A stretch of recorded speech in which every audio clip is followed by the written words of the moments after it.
भाई आईपीएल का चर्चा और प्रचर्चा बहुत जोरों शोर से चल रहा था, मगर सबसे डिफरेंट बात क्या है कि देखो एनपीएल तो विन हो गया जनापुर बोल्ट, मगर आप लोग सोच रहे होंगे कि भाई एनपीएल को ब्रांड वैल्यू कितना था, यानी कि एनपीएल में कितना कमाई हुआ था। चलिए हम बात करते हैं इसी पर, और एक और बात करने वाले हैं कि जो सबसे ज्यादा चर्चा में कौन सा प्लेयर है। चलिए बात करते हैं इस पे कि अब मैं बात करूं ब्रांड वैल्यू की, यानी कि 10 अरब प्लस की अर्निंग हुई है भाई ब्रांड वैल्यू से, सिर्फ ब्रांड वैल्यू से 10 अरब प्लस का अर्निंग हुआ है एनपीएल में।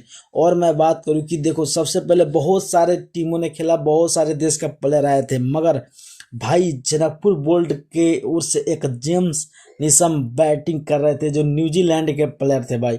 उन्होंने बताया कि मैं बहुत ज़्यादा लीग खोला, जैसे एनपीएल वाले बहुत सारा बीबीएल, पीपीएल, एआईपीसीएल, बहुत सारा आईपीएल भी लीग खेला है, मगर जितना चर्चा और प्रचर्चा एनपीएल का क्रेज मैंने देखना हुआ उतना कोई भी नहीं देखा है। क्योंकि देखो मैं बहुत सारा लीग खेला, मगर इतना क्रेज कहीं भी नहीं देखने का मिला, और इतना भव्य स्वागत शायद मेरे को कहीं भी नहीं मिला होगा। और जेम्स निशम ने ये भी बोल दिया, खुलासा कर दिया एक इंटरव्यू में, कहा जेम्स निशम ने कि भाई अगर कहीं भी दुनिया में लीग हुआ होगा, मैंने बहुत सारा लीग खेला, मगर जो लीग एनपीएल हुआ, जितना भव्य क्रेज मैंने नेपाली फैंस का क्रेज, और जितना ज़्यादा स्वागत किया हमको, भाई दिल से धन्यवाद देता हूँ।